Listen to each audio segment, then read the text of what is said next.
The diplomatic station Harmony's Edge hung in space like a monument to bureaucratic optimism, all gleaming metal and transparent aluminum, designed by committee to offend absolutely no one, which, naturally, meant it looked like a shopping mall had mated with a government building and produced something that belonged in neither category. Before we begin, YouTube shows me that 93% of you haven't subscribed yet.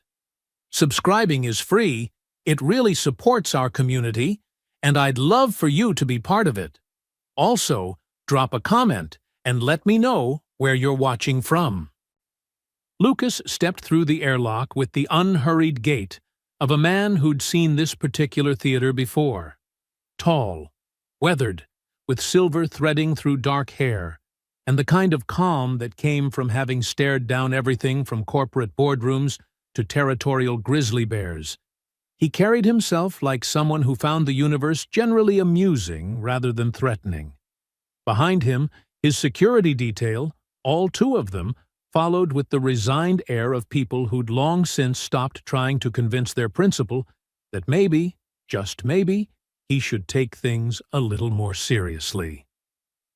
"Ambassador Lucas," chirped the station's AI in that aggressively cheerful tone that meant someone had programmed it to sound welcoming to 17 different species. "Welcome to Harmony's Edge. Your assigned quarters are in section." "Thanks, but I think I'll head straight to the meeting," Lucas interrupted, not breaking stride. "Wouldn't want to keep our hosts waiting."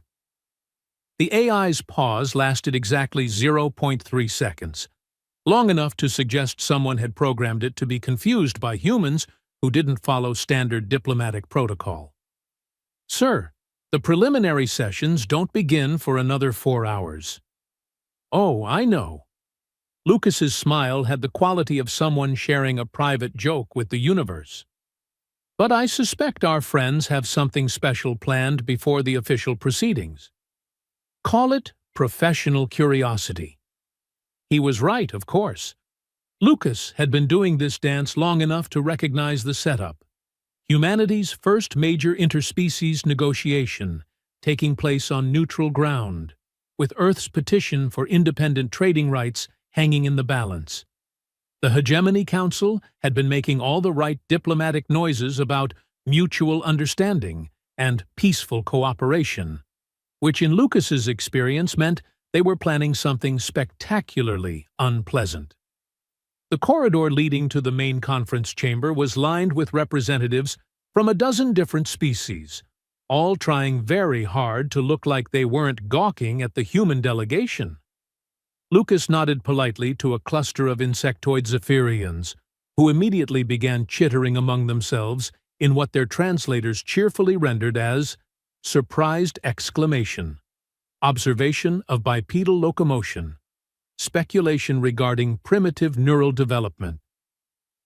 "Charming," Lucas murmured to his aide, Commander Hayes, who was doing his best impression of a man who wasn't mentally calculating exit strategies. "I love how primitive always comes up in the first 30 seconds. The conference chamber itself was a masterpiece of intimidation masquerading as diplomacy, arranged in a perfect amphitheater, with the human delegation's seats positioned at the bottom, naturally, while the Hegemony Council loomed above like judges at a trial. The lighting was specifically calibrated to make the alien delegates appear larger and more imposing, while somehow managing to make humans look small and vulnerable. High Chancellor Nextar of the Vorthak Empire occupied the central position, his massive form draped in ceremonial armor that probably cost more than Earth's entire space program. 8 feet of reptilian muscle and calculated menace, with eyes like yellow gems, and a voice that could make tectonic plates reconsider their life choices. "Ambassador Lucas." Nexitar's voice rolled through the chamber's acoustics like distant thunder. "How refreshing to finally meet humanity's representative in person." The pause before refreshing lasted just long enough to suggest that Nextar had considered several less diplomatic adjectives. Lucas settled into his seat with the casual comfort of a man sitting down to morning coffee, rather than potentially deciding his species' future. "High Chancellor." "The pleasure's all mine. Lovely station you've got here. Very imposing." If Nextar caught the subtle emphasis on imposing, he gave no sign. Instead, he gestured to the assembled delegates with one massive clawed hand. "The Hegemony Council represents over 300 civilizations, Ambassador. Worlds that have found prosperity and security through cooperation with our established order." "Cooperation," Lucas repeated thoughtfully, as if tasting the word. "That's one way to put it." Councillor Nexus, perched to Nextar's right like a bird of prey in expensive robes, leaned forward with the predatory interest of someone who'd been waiting for exactly this moment. Perhaps the human delegation would benefit from understanding the realities of galactic commerce before proceeding with their petition? "Oh, I'm always eager to learn," Lucas replied, settling back in his chair. "Educational experiences are so broadening, don't you think?" The exchange of glances among the alien delegates had the quality of hunters confirming their prey had wandered into the trap. Ambassador Velthar, representing the Trade Federation, actually rubbed his manipulator appendages together in what his species probably thought was subtle anticipation. "Excellent," Nextar rumbled, rising to his full imposing height. "Knowledge, after all, comes in many forms. Some lessons are theoretical, others are more practical." Lucas cocked his head slightly, like a bird hearing an interesting sound. "Practical lessons? How delightfully vague and ominous. I assume this is where you demonstrate why independent trading rights are such a terrible idea." In a manner of speaking, Nextar's smile revealed rows of teeth that evolution had clearly designed for tearing things apart. "You see, Ambassador, the galaxy is full of dangers. Predators that lesser civilizations are ill-equipped to handle alone. The hegemony provides protection from such threats." "Protection," Lucas mused, "from predators." "Indeed." Nextar gestured toward a section of the chamber's wall that was beginning to iris open with the kind of mechanical precision that suggested someone had put a lot of thought into the theatrical timing. Perhaps a demonstration would be illuminating. The wall continued to open, revealing what was clearly a containment area beyond. Something massive stirred in the shadows, and the chamber's environmental systems kicked into overdrive as they detected pheromone changes from roughly half the assembled delegates. Lucas watched the proceedings with the detached interest of a man observing street theater. "Let me guess," he said conversationally. "This is the part where you bring out something large and scary to demonstrate the kind of dangerous universe we naive humans are wandering into." Nexitar's pause lasted just a fraction too long, the first crack in his carefully orchestrated presentation. "The universe is indeed dangerous, Ambassador." "Oh, absolutely," Lucas agreed readily. "Full of predators, hostile environments, cosmic radiation, black holes, gamma-ray bursts, rogue planets, solar flares, asteroid impacts, supernovae, and that's before we even get to the fun stuff like political complications." He paused thoughtfully. "Though I have to say, in my experience, the political complications are usually the most dangerous part."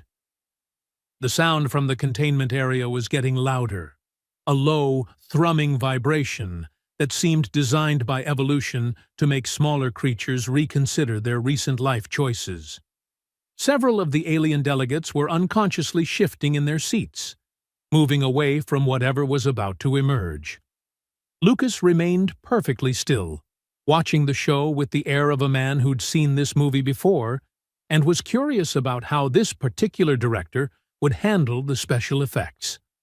"Behold," Nextar announced, with the satisfaction of someone playing what he believed to be a winning card, the Void Stalker of Kethvar.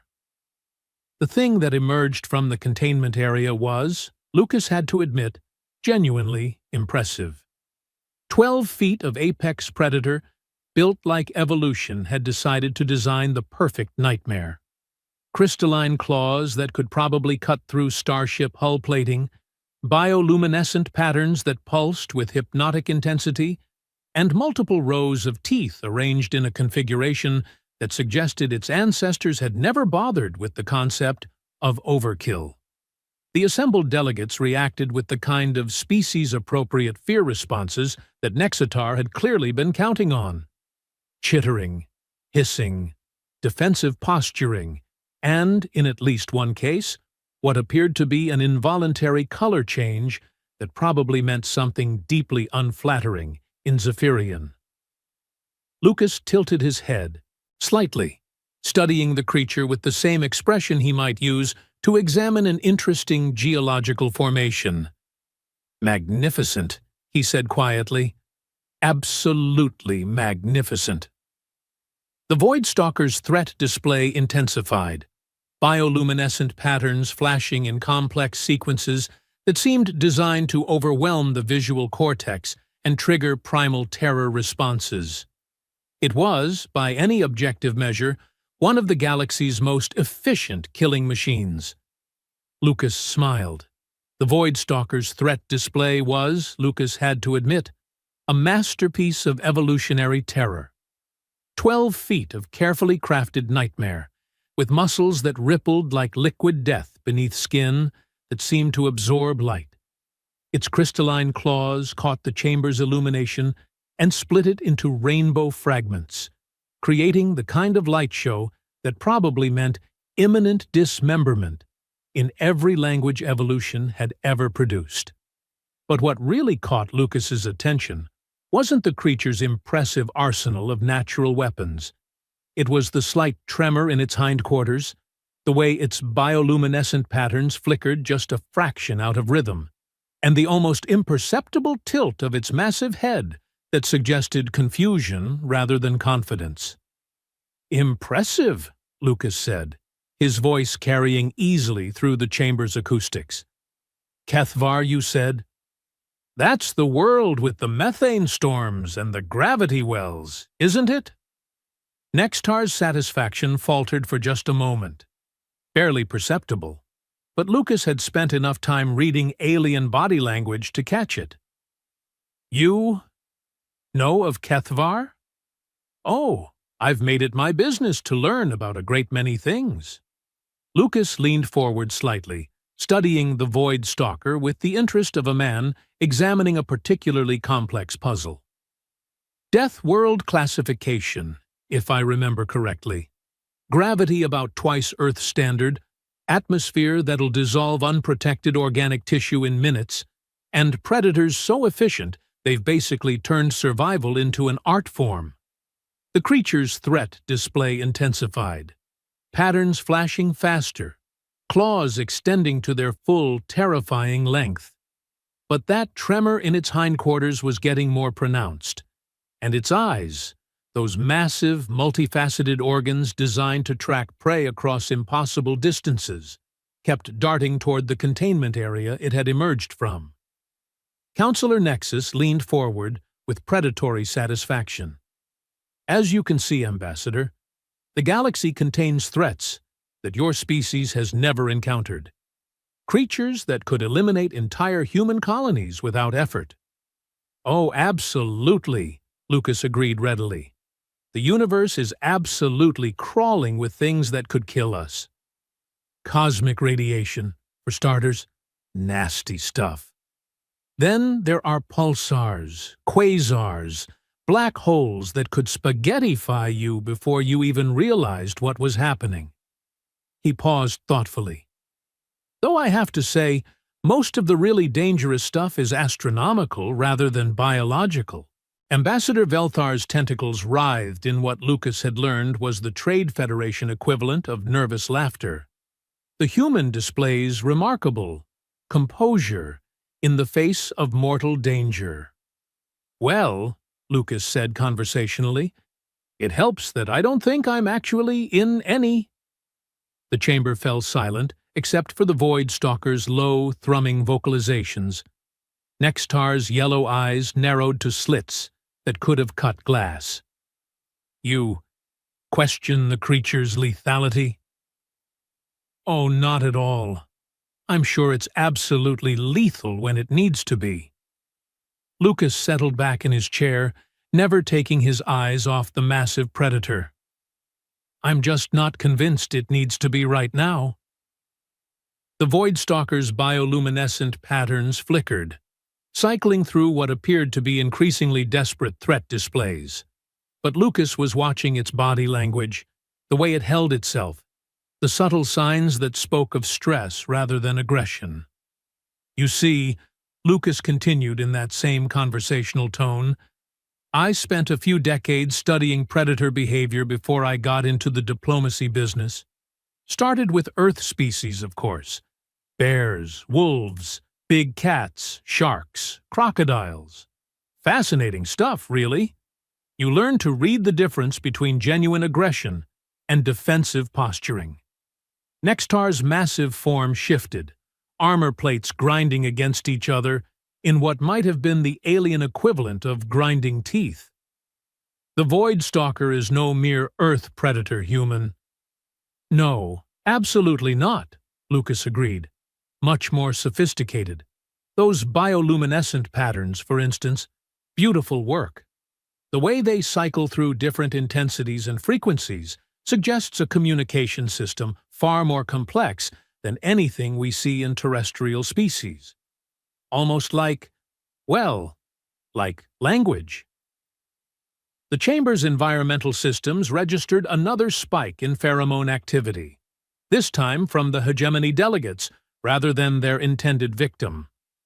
"Language?" Nexus's voice carried a sharp edge. "Oh yes.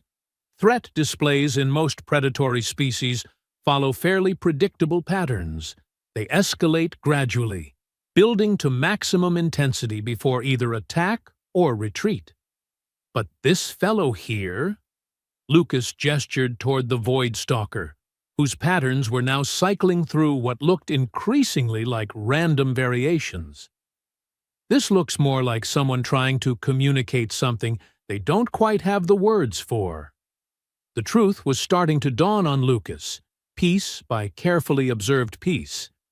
The tremor in the creature's hindquarters wasn't aggression. It was the kind of stress response you saw in captive animals. The flickering bioluminescent patterns weren't threat displays. They were attempts at communication, possibly even distress signals.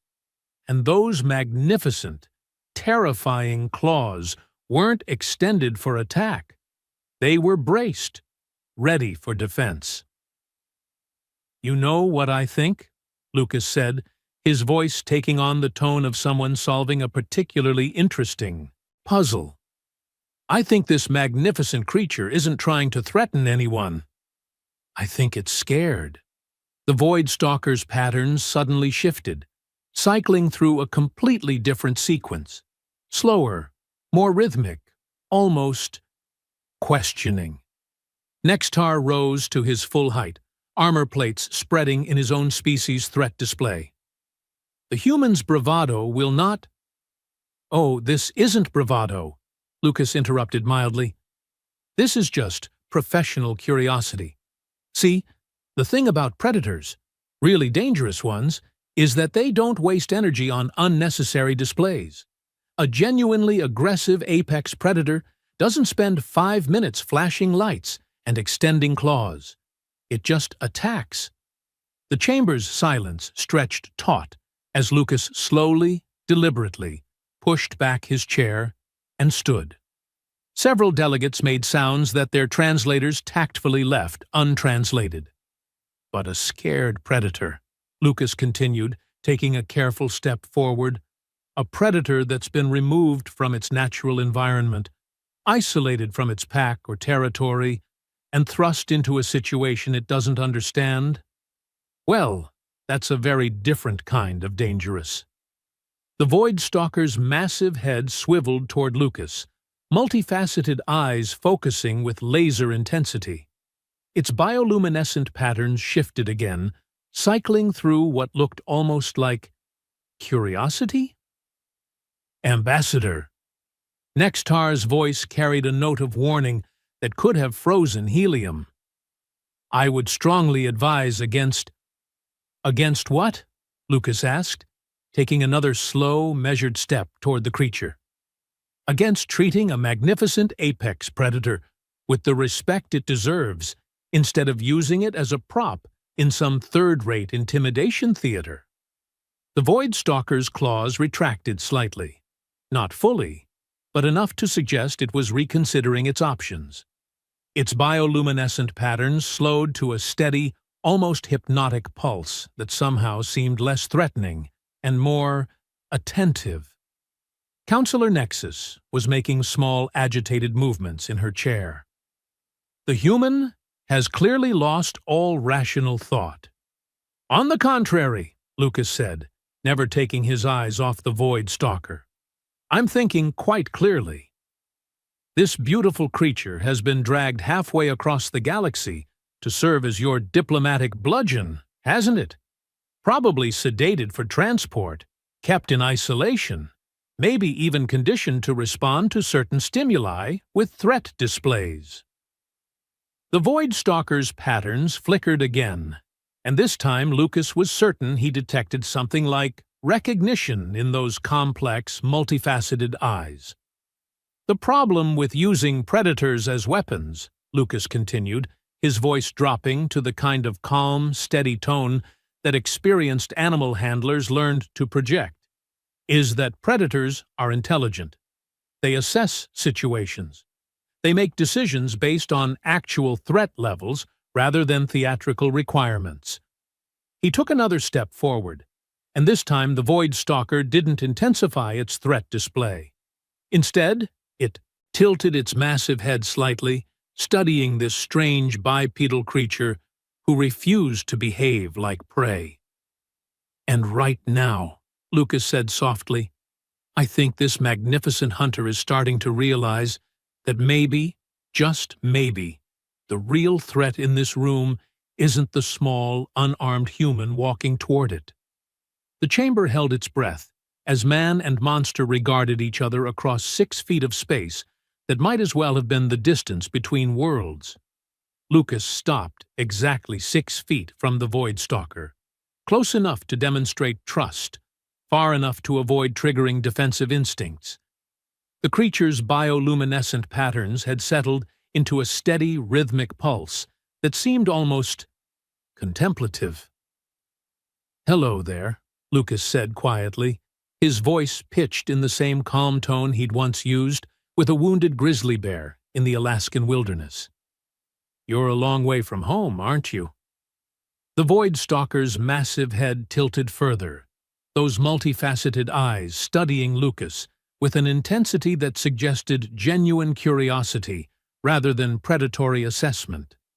Its claws remained partially extended, but the defensive posture was relaxing incrementally. Behind Lucas, the sound of alien delegates shifting nervously in their seats created a symphony of discomfort that the chamber's acoustics helpfully amplified. This is madness, Ambassador Velthar hissed, his tentacles writhing in agitation. The creature could dismember him in seconds.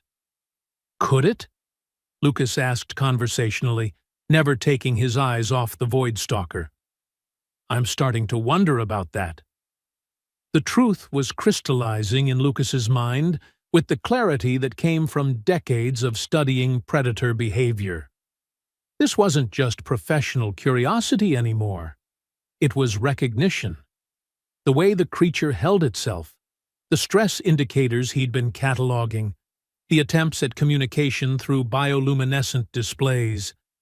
It all painted a picture that the Hegemony Council clearly hadn't expected anyone to read.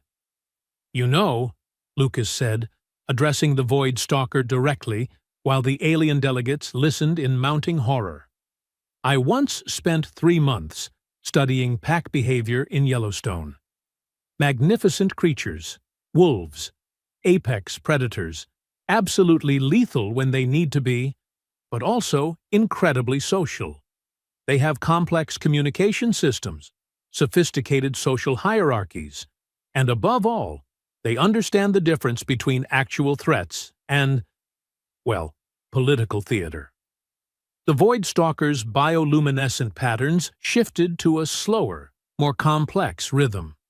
If Lucas didn't know better, he'd say the creature was actually listening. "The thing about pack animals," Lucas continued, "is that they recognize certain universal behaviors. Body language that transcends species barriers. The difference between aggression and fear, between dominance and cooperation, between threat and invitation." And with that, Lucas did something that made every delegate in the chamber question his sanity. He, slowly, deliberately, extended his hand toward the 12-foot apex predator. The reaction from the Hegemony Council was immediate and visceral. Nextar lurched to his feet, armor plates flaring. "Human! You will cease this foolishness immediately." But Lucas's attention was entirely focused on the Void Stalker, whose bioluminescent patterns had suddenly intensified, cycling through rapid sequences that looked almost excited? The creature's massive head lowered slightly, bringing those multifaceted eyes level with Lucas's extended hand. "That's it," Lucas murmured. "You understand, don't you? You know the difference between someone who wants to hurt you and someone who just wants to understand." The chamber fell silent, except for the Void Stalker's low, thrumming vocalizations. But now Lucas could hear the subtle variations in tone, the modulations that suggested complexity of thought rather than simple predatory instinct. "Ambassador Lucas," Counselor Nexus's voice cracked like a whip, "you will step away from the creature immediately, or we will be forced to—" "To what?" Lucas asked mildly, still focused on the Void Stalker. "Activate whatever control mechanisms you've been using to manipulate this magnificent hunter? The ones that have been causing it stress and confusion?" The Void Stalker's head moved closer to Lucas's outstretched hand, and for a moment that stretched like eternity, man and monster regarded each other across the vast gulf between species. Then, with infinite care, the creature's massive head touched Lucas's palm. The contact lasted only seconds, but it was enough. Lucas felt the slight tremor in the creature's movements, the tension of muscles held ready for flight rather than fight. This wasn't a predator preparing to attack. This was an intelligent being that had been confused, isolated, and used as a tool by creatures it had every reason to distrust. "There we go," Lucas said softly, his hand still extended even as the Void Stalker pulled back slightly. "You're not the monster here, are you? You're just trying to survive in a situation that makes no sense." The creature's bioluminescent patterns shifted to something Lucas had never seen before, a steady, warm glow that seemed to pulse in rhythm with some internal contentment. Its crystalline claws retracted completely, and its massive form settled into a posture that looked almost relaxed. "Impossible," Nextar breathed, his yellow eyes wide with something that might have been fear. "Not impossible," Lucas corrected, finally turning to face the assembled delegates while keeping his peripheral vision on the Void Stalker. "Just unexpected. See, you made a fundamental error in your threat assessment." The creature had moved closer to Lucas, not in a predatory stalk, but in the way that pack animals approached accepted members of their group. Its massive form created a living wall between Lucas and the increasingly agitated alien delegates. "You assumed," Lucas continued conversationally, "that because humans are relatively new to the galactic stage, we must be naive about predators. But here's the thing about Earth. It's absolutely crawling with apex predators. We've been sharing the planet with creatures that could kill us without breaking a sweat for our entire evolutionary history." The Void Stalker settled into a position beside Lucas, not lounging exactly, but the relaxed alertness of a guard dog that had found someone worth protecting. Bears that can crush a human skull with a casual swipe.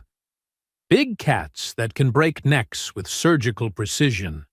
Sharks that have been perfecting the art of predation since before our ancestors crawled out of the primordial ooze.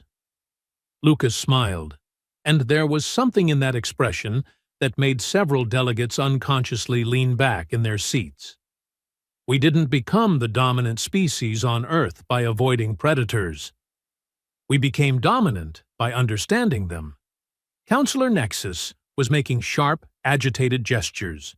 This is some form of human trickery." "No trickery," Lucas said simply. "Just recognition. This beautiful creature isn't your weapon. It's a victim of your little diplomatic theater. And like most victims, it's looking for someone who treats it with respect rather than as a tool." The Void Stalker's bioluminescent patterns pulsed once, briefly, in what Lucas was beginning to recognize as agreement. Its massive head turned toward the assembled delegates, and those multifaceted eyes held an intelligence that was suddenly, uncomfortably obvious. "The thing about apex predators," Lucas said, his voice carrying easily through the stunned silence of the chamber, "is that they're excellent judges of character. They have to be. Survival depends on knowing who to trust and who to avoid." He gestured toward the Void Stalker, whose relaxed posture beside him created a tableau that was rapidly rewriting every assumption the Hegemony Council had made about this negotiation. "So, the question you need to ask yourselves," Lucas continued, with the satisfied air of someone who had just fundamentally shifted the balance of power in the room, "is this. If your ultimate predator, your guaranteed intimidation tool, your apex weapon of diplomatic coercion, chooses to sit beside the human rather than threaten him, what does that tell you about who the real predators are in this room?" The silence that followed was the kind that entire civilizations could hear.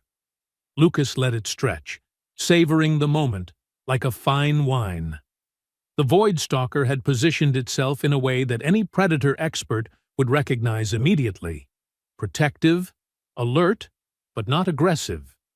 It was the posture of a pack member defending a trusted companion, not a weapon awaiting orders. "You know what's really fascinating about this situation," Lucas said, settling into a more comfortable position beside his unlikely ally. The Void Stalker adjusted slightly, maintaining its protective stance, while somehow managing to look content. "It's not just that your intimidation tactic failed. It's that it failed so spectacularly that it's actually working in reverse." Nextar's massive form was rigid, with barely controlled fury. "What do you mean, human?" "Well," Lucas gestured casually toward the creature beside him, "you brought the most dangerous predator you could find to demonstrate the threats that await independent civilizations. But what you've actually demonstrated is that even your ultimate weapon recognizes the difference between genuine leadership and bureaucratic bullying." The Void Stalker's bioluminescent patterns pulsed in what Lucas was learning to interpret as amusement. The creature's intelligence was becoming more apparent by the moment. Not the cunning of a simple predator, but the sophisticated awareness of a being capable of complex social reasoning. "This is preposterous," Ambassador Velthar sputtered, his tentacles writhing in patterns that suggested extreme agitation. The creature has been manipulated somehow. Human pheromones, perhaps, or some form of technological interference. Pheromones, Lucas repeated thoughtfully. Actually, that's not entirely wrong. Humans do produce pheromones, just like most mammals, but not the kind you're thinking of. He leaned back slightly, and the Void Stalker shifted to mirror his relaxed posture, a subtle but unmistakable demonstration of synchronized behavior that made several delegates visibly uncomfortable. See, the pheromones that really matter in interspecies communication aren't the chemical ones, Lucas continued. They're behavioral. Confidence versus fear. Respect versus exploitation. Trust versus manipulation. The creature's massive head turned toward Lucas, those multifaceted eyes reflecting the chamber's light in patterns that seemed almost approving. "This magnificent hunter," Lucas said, reaching out to briefly touch the creature's armored flank, a gesture that made every delegate except Lucas hold their breath, "has been producing stress pheromones since the moment it emerged from containment. Chemical signals that indicate confusion, isolation, and fear. But those signals have been decreasing steadily since our interaction began." Counselor Nexus leaned forward, her predatory features sharp with frustration. "The human speaks as if he can read the creature's biochemical state. Can't you?"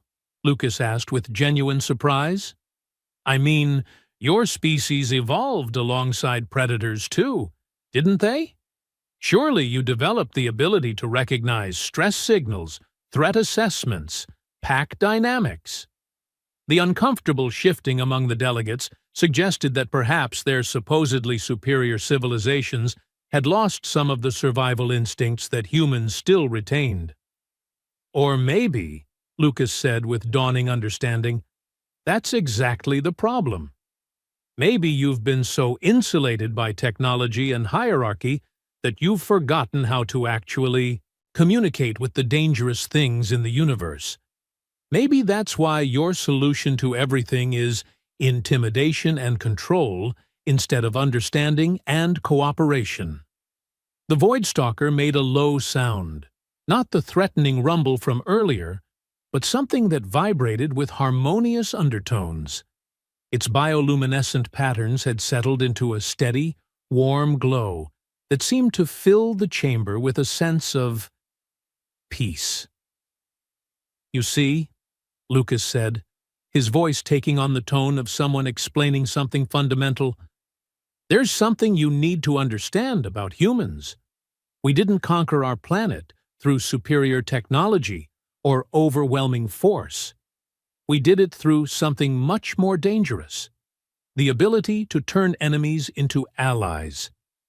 He gestured toward the creature beside him, whose relaxed presence was transforming the entire atmosphere of the negotiation. "We domesticated wolves and turned them into dogs. We took horses, prey animals that should have fled from us, and convinced them to carry us into battle. We learned to work with dolphins, to communicate with great apes, to coexist with creatures that could kill us without effort." The chamber's environmental systems registered another shift in pheromone levels, but this time the stress indicators were coming from the hegemony delegates rather than their intended weapon. "The secret," Lucas continued, "isn't dominance or control. It's recognition. The ability to see intelligence and individuality in other species. To treat thinking beings as partners rather than tools." The Void Stalker's head turned toward the assembled delegates, and for the first time, its gaze held something that looked distinctly like judgment. Those multifaceted eyes, designed by evolution to track prey across impossible distances, were now assessing the character of creatures that had used it as a prop in their diplomatic theater. "And that," Lucas said with quiet satisfaction, is what your magnificent hunter recognizes. Not human superiority, but human willingness to see the person behind the predator. Nextar's armor plates were grinding against each other with barely suppressed rage. This display proves nothing. One anomalous reaction doesn't it? Lucas interrupted mildly. Because I'm looking at a creature that was specifically chosen for its ability to intimidate and terrify. And instead of following its conditioning, it's made an independent decision about who deserves its respect. The Void Stalker shifted slightly, moving even closer to Lucas in a gesture that any behavioral expert would recognize as protective bonding. Its bioluminescent patterns pulsed once, briefly, in what looked remarkably like confirmation. "That's not an anomaly," Lucas said with growing confidence. "That's intelligence. That's discernment. That's a thinking being recognizing the difference between those who would use it and those who would respect it." The silence that stretched through the chamber now carried a different quality. Not the stunned quiet of a plan gone wrong, but the heavy tension of a fundamental shift in power dynamics that everyone could feel but no one quite knew how to address. The heavy tension in the chamber was broken by something no one had expected. Laughter. Not from any of the alien delegates who were currently experiencing various species-appropriate equivalents of existential crisis, but from Lucas himself, a rich, genuine sound that echoed through the acoustics like water breaking over stone. "You know what the really beautiful part of this is?" Lucas said, wiping away a tear while the Void Stalker's bioluminescent patterns pulsed in what could only be described as shared amusement. "You actually thought this through. You researched human psychology, studied our fear responses, calculated exactly which buttons to push to reduce us to terrified compliance." Nextar's yellow eyes had narrowed to predatory slits. "The human finds his species' vulnerability amusing?" "Oh, I find it hilarious," Lucas agreed readily. "But not for the reasons you think." The Void Stalker made that harmonious rumbling sound again, and Lucas could swear there was actual humor in those multifaceted eyes.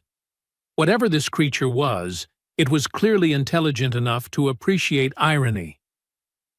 "See, you made one tiny miscalculation in your threat assessment," Lucas continued, settling back against the Void Stalker's flank with the casual comfort of someone leaning against a trusted friend.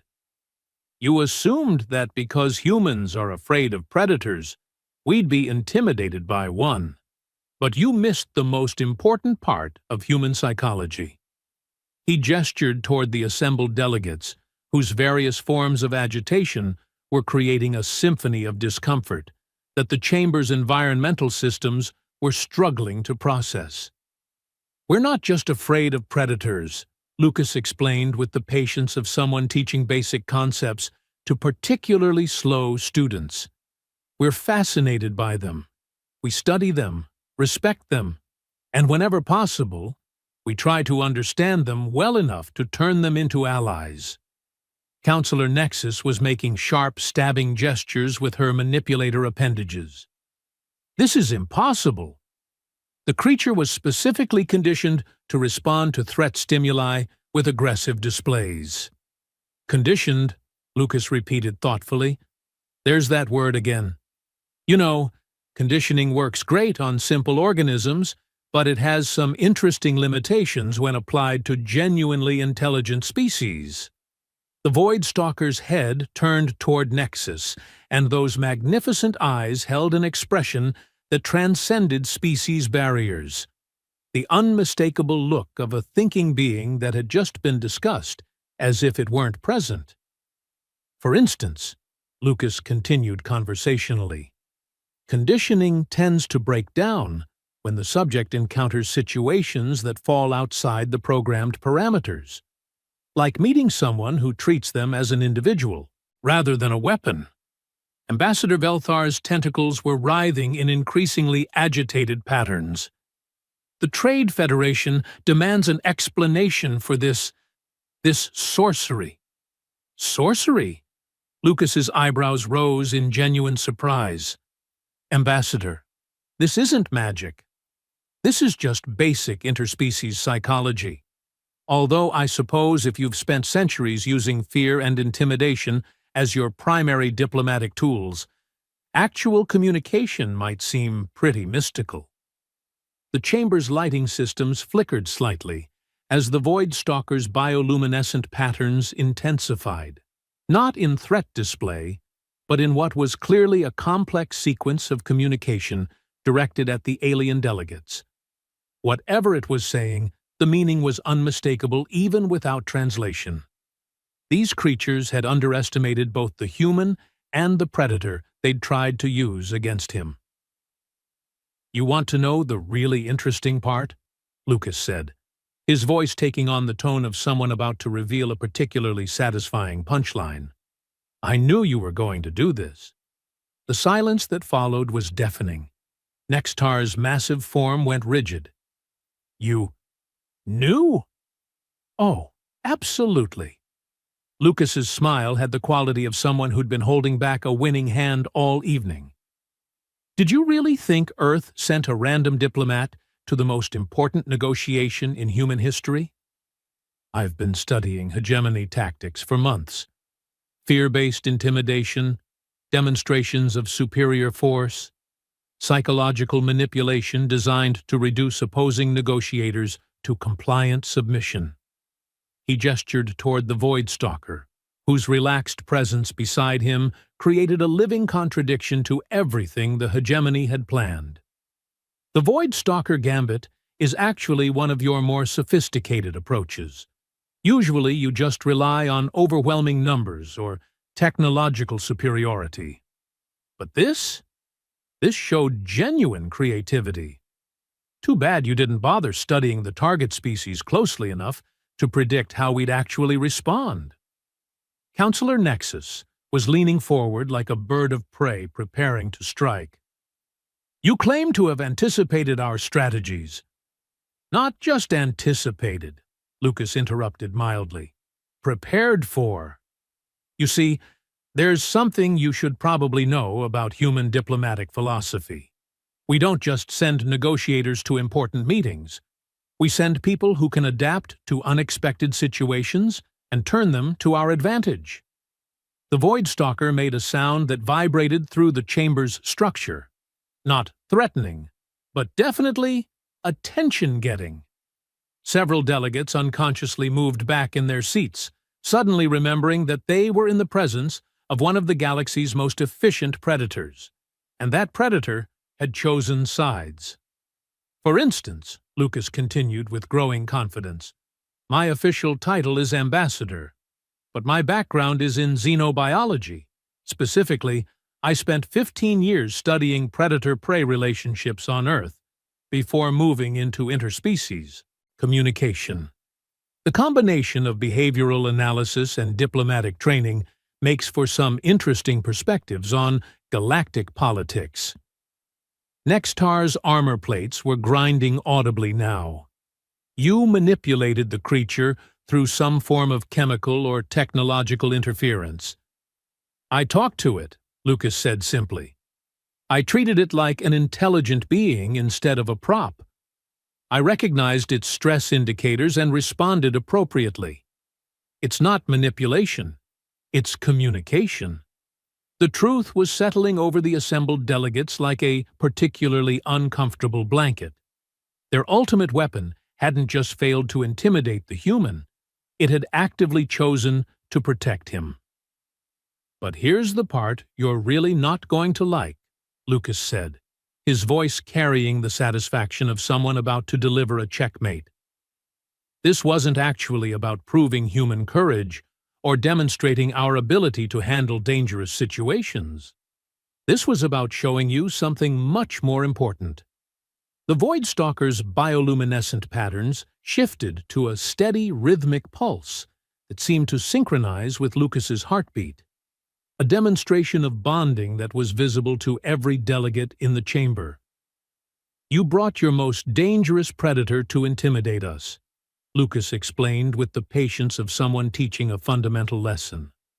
"But what you've actually demonstrated is that even your ultimate weapon recognizes genuine leadership when it encounters it." He stood slowly, and the Void Stalker rose with him, not in threat, but in the coordinated movement of partners who understood each other. "The question you need to ask yourselves now," Lucas said, his voice carrying through the chamber with quiet authority, "is this.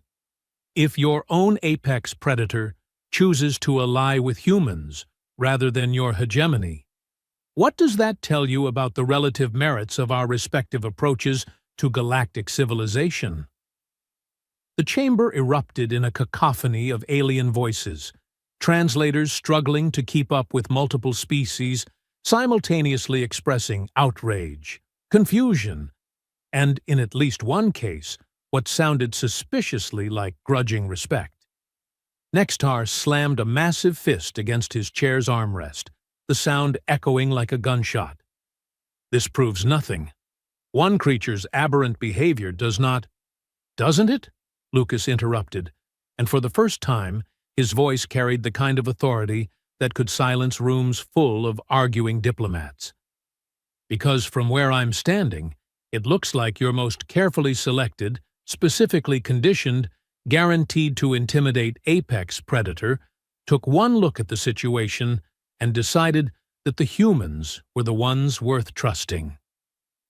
The Void Stalker moved slightly, positioning itself between Lucas and the increasingly agitated hegemony delegates, not aggressively, but with the unmistakable body language of a protector who had made a conscious choice about which side deserved its loyalty. "And if that's not a referendum on your diplomatic methods," Lucas continued with growing confidence, "I don't know what is." The silence that followed carried the weight of centuries of assumed superiority, crashing into the reality of a 12-foot predator that had chosen to sit beside a human diplomat like a trusted companion. Nextar's voice, when it finally came, held the dangerous quiet of a predator reassessing its prey. "Very well, human. You have made your point, but demonstrations of unusual rapport with dangerous creatures do not constitute valid diplomatic credentials." "Oh, but they do," Lucas said, with a smile that held the promise of revelations yet to come. "Because this whole little theater piece." This was just the opening act. The Void Stalker's bioluminescent patterns pulsed once, briefly, in what any observer would recognize as anticipation. "Now," Lucas said, settling back into his chair with his unlikely ally beside him, "shall we discuss what Earth is actually prepared to bring to the table? Because I think you're going to find our proposal much more interesting than your intimidation tactics." The balance of power in the chamber had shifted so completely that even the lighting seemed different, less ominous, more collaborative. And that, Lucas reflected with deep satisfaction, was exactly where he'd wanted this negotiation from the very beginning.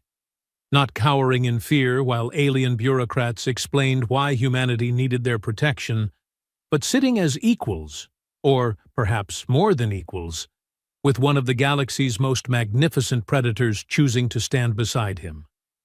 "You see," Lucas said, his voice carrying the comfortable authority of someone who had just fundamentally rewritten the rules of engagement, "Earth didn't send me here to beg for scraps from your table. We sent me here to demonstrate why you need us in your hegemony far more than we need to be in it." The Void Stalker's bioluminescent patterns pulsed in slow, steady rhythms that seemed to emphasize Lucas's words. Whatever this creature was thinking, it was clearly enjoying the show. Because here's the thing about humans, Lucas continued, leaning back in his chair with the casual confidence of someone who had just won a game his opponents didn't even realize they were playing. We don't just survive in a universe full of predators. We thrive in it. We turn enemies into allies, threats into opportunities, and apparently, your ultimate weapons into our diplomatic partners. The Chamber's environmental systems registered what could only be described as a collective sigh of defeat from the hegemony delegates.